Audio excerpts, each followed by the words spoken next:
দর্শক, এই মুহূর্তে বন্যা পরিস্থিতির আরো খবর জানাচ্ছেন প্রতিনিধি আনিসুর রহমান। জি, ধন্যবাদ। আপনি জানেন যে শেরপুরে যে বন্যা দেখা দিয়েছে, সেই বন্যা পরিস্থিতির প্রভাব কিন্তু আমাদের নেত্রকোনায় কোথাও বন্যা পরিস্থিতি দেখা দেয়নি। বিশেষ করে যে নেত্রকোনার যে প্রধান প্রধান যে নদ নদীগুলো রয়েছে, সেই নদ নদীগুলো কিন্তু প্রতিটি নদ নদীরই কিন্তু পানি কিন্তু বিপদসীমার নিচ দিয়ে প্রবাহিত হচ্ছে।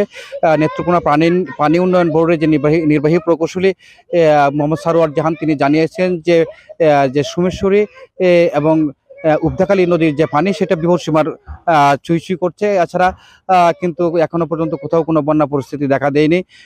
নেত্রকোনা আবহাওয়া অফিসে যে কর্মকর্তা জানিয়েছেন যে গত 24 ঘন্টা 160 মিলিমিটার বৃষ্টিপাত রেকর্ড করা হয়েছে।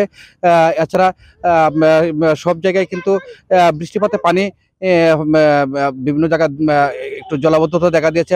তাছাড়া কিছু কিছু এলাকায় পানি ঢুকেছে, কিন্তু বন্যা পরিস্থিতি হওয়ার মতো কিন্তু এখনো পর্যন্ত কোনো পরিস্থিতি লক্ষ্য করা যাচ্ছে না। নেত্রকোনা জেলা প্রশাসক বনানী বিশ্বাসের সাথে কিছুক্ষণ আগে কথা বলেছিলাম। তিনি জানিয়েছেন যে দুর্গাপুর এলাকায় যে বন্যা পরিস্থিতি পরিদর্শনে তিনি গিয়েছেন। তিনি এখানে জানিয়েছেন যে এখনো পর্যন্ত কোথাও কিন্তু বন্যা প্লাবিত হয়নি, তবে প্রস্তুতি রেখেছেন, সব ধরনের প্রস্তুতি রেখেছেন।